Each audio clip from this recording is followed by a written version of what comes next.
Good afternoon, everyone. My name is Kieran. I am going to talk actually at the beginning in general about swallowing difficulties in people who are engaging with palliative care services, and then more specifically at the end about some research that I've done as part of the academic department of palliative medicine here in the hospice, and also through Trinity College Dublin, and as Noreen said, as part of my PhD qualification. Dysphagia, first of all, just to define it, is defined as any difficulty in swallowing according to the ICD. And when any of us in the room think about swallowing, we usually think about it as being something that we do unconsciously. But in fact, speech and language therapists like myself are interested in breaking down exactly where the problem occurs.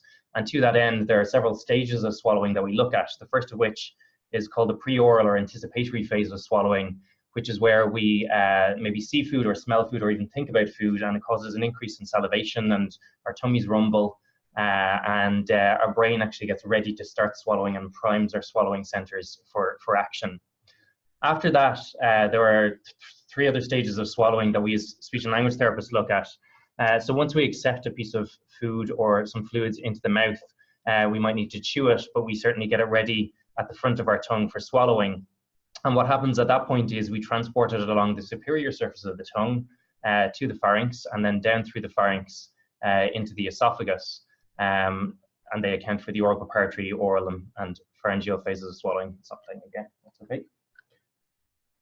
Of course, one of the consequences of dysphagia that a lot of people in the room will be familiar with is the potential for aspiration to occur. So what we want normally is for someone to have a reasonable swallow like that, where something goes down the esophagus, but sometimes things can go down mistakenly into the airway. And aspiration is when food or fluids go down beyond the vocal folds, down towards the lungs. And when they get into the lungs, they can, of course, cause a pneumonia to develop, which can be fatal for some people. So that's how we swallow, but why do we swallow is very important as well. And this is what's probably more important in palliative care than the hows of swallowing. And I think most people would agree that we swallow in order to maintain a good nutritional balance in our body. We need to be able to take medications that we have been prescribed, but it also has a social function as well. We celebrate and go out with friends for a few drinks or a coffee. And we celebrate Christmas time and birthdays with special meals. So when someone has dysphagia, it can compromise any or all of those aspects of eating, drinking, and swallowing. It's not merely the fact that they can't eat enough to maintain their weight. It can have an adverse effect on their engagement in social participation as well. So I'm going to talk about three conditions that I think would be reasonably common in palliative care, and then I'm going to talk about cancer, which is the one that I did my research on. In terms of people who've got COPD, swallowing difficulties exist in 50 to 65% of people who have COPD. And the reason why is that the breath-swallow cycle is compromised. The breath-swallow cycle is where all of us, when we swallow, we hold our breath when we swallow to make sure something does not go down the wrong way.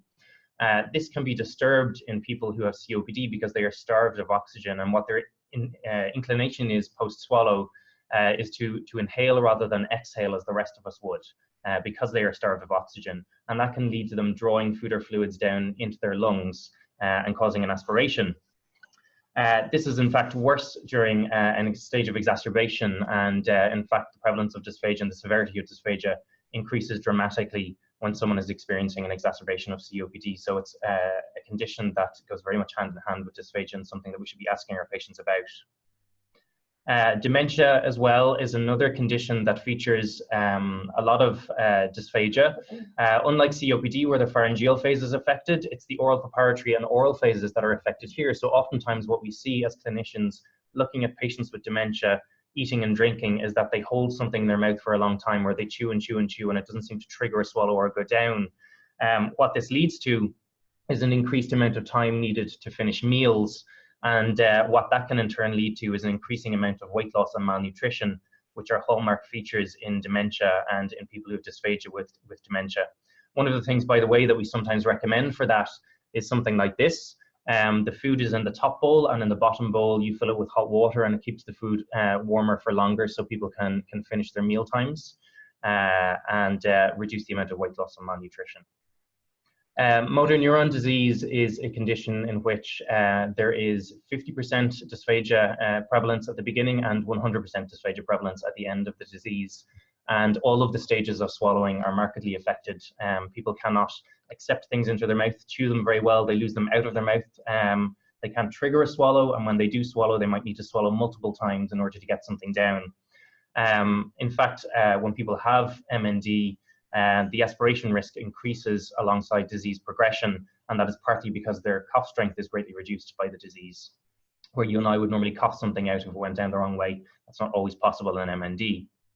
So just moving on to the research that I did, I was very familiar as a speech and language therapist with the fact that people who have dysphagia and who have cancer are often people who have tumors located in the head, neck, and the upper GI tract. And of course, that makes total sense because that's where your tumor is and that's where you do your swallowing.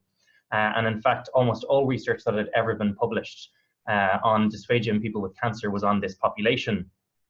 But when I was working clinically as a speech and language therapist in Tallaght Hospital, I noticed that I was getting referrals, particularly from palliative care services, for people who had tumors located outside of those regions. And it was curious to me as to why someone with a bowel cancer or a breast cancer or something would develop a swallowing problem. And I wanted to research that because no one had looked at it in fine detail. So what I did was I designed an observational study, and I wanted to look at adults with solid malignancies that were located outside of the head, neck, and the upper gastrointestinal tract. And I wanted to see what the prevalence and predictors of dysphagia were, the characteristics, the nutritional associations of it, and the impact of dysphagia upon the person.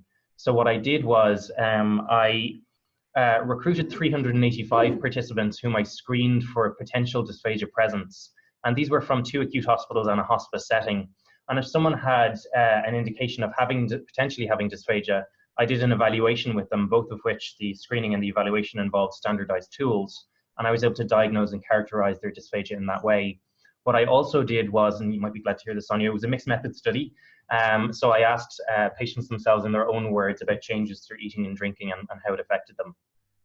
So everyone in the study had a confirmed active solid cancer diagnosis, and I tried to exclude as few people as possible in order to avoid that bias that you were just talking about. If people were excluded on the basis of being too unwell or actively dying, and by the way, people who were too cognitively impaired were excluded, but I did include people who had cognitive impairment in the study. If they were excluded from the study, I still documented some information about their swallow function from their medical notes, and I got ethical approval for that, so they weren't excluded in terms of the data entirely. 2/3 of individuals almost were men, and 2/3 had metastatic cancer, and you can see the central age was 66 to 68. What I found was an overall prevalence of 19%, which was much higher than I expected, actually. 73 out of 385 people with cancer had dysphagia. And in fact, this rose to 32% for those under hospice care compared to hospital care. Equally, it was 30% for those under palliative care compared to medical or radiation oncology. So it was a condition, a symptom that goes hand in hand with palliative and hospice care. When I looked at the predictors of dysphagia, there were several. Using multivariate analysis, if you use the Eastern Cooperative Oncology Group Performance Data Scale to look at how functional somebody is in everyday life, if you were someone who scored a 4 on that compared to someone who scored a 0, you were 3.5 times more likely to have dysphagia. Equally, if you were someone who had a cough or nausea, you were also very likely to also have dysphagia. But these were just the multivariate predictors. In fact, there was a very long list of predictors of dysphagia using univariate analysis as well. And I won't go through them all, but broadly, it went along with functional decline. So if you were someone who's experiencing physical decline, cognitive decline, if you have multimorbidity, for example, or a reduced quality of life, you're also very likely to have dysphagia. It did not go alongside disease progression, so whether you were metastatic, whether you had a metastatic or local regional cancer did not make a difference. All swallow stages were affected, and the dysphagia severity was mild to moderate. There was actually a fairly low risk of aspiration relative to other conditions, like stroke, but up to 30% of people were at risk of aspiration. And mainly how it was characterized was by people avoiding problematic items, and I'll talk about that in a second.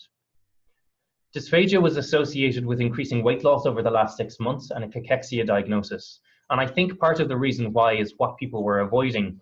What people reported avoiding was meat, potato, and bread. And the reasons why was they said that these were sticking, they were difficult to chew and sticking on the way down. These are the very high protein, high calorie foods that we would normally encourage our patients with cancer to consume. So people were avoiding exactly what they should have been eating because of their swallowing difficulties. In terms of the impact of dysphagia, I'd asked a couple of qualitative questions, and people described their swallowing problems, but mainly what they described the impact under was this umbrella of blame, fear, and loss. This 71-year-old man with metastatic prostate cancer, for example, said, "I don't enjoy food anymore. I'm eating just for the sake of eating. Because of a combination of a lack of appetite and difficulty swallowing, I'm eating a lot less." This female with lung cancer said, "The ordinary pleasure is gone from swallowing." And people describe not only loss of pleasure from eating and drinking, but also loss of engagement in activities like going to weddings and having drinks at weddings and having meals with their family. So some of the messages from the presentation today: dysphagia is a very common symptom in palliative care, and what I didn't mention was that of all of those people under my study who had dysphagia, 88% of them were undiagnosed prior to study participation, so it's often under-recognized as well, and it's associated with functional decline in cancer.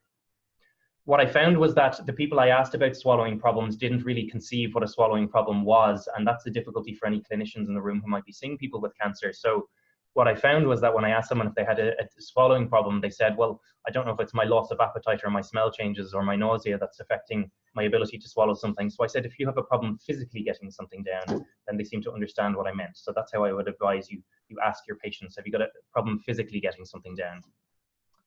If someone does have a problem getting something down, refer to a speech and language therapist and a dietitian immediately, because if we can intervene earlier in this group of people, we can hopefully reduce the health and quality of life impact of the swallowing difficulty upon that person, which might lead to longer life, better adherence to anti-cancer treatment as well, and a better quality of life during the final stages of disease.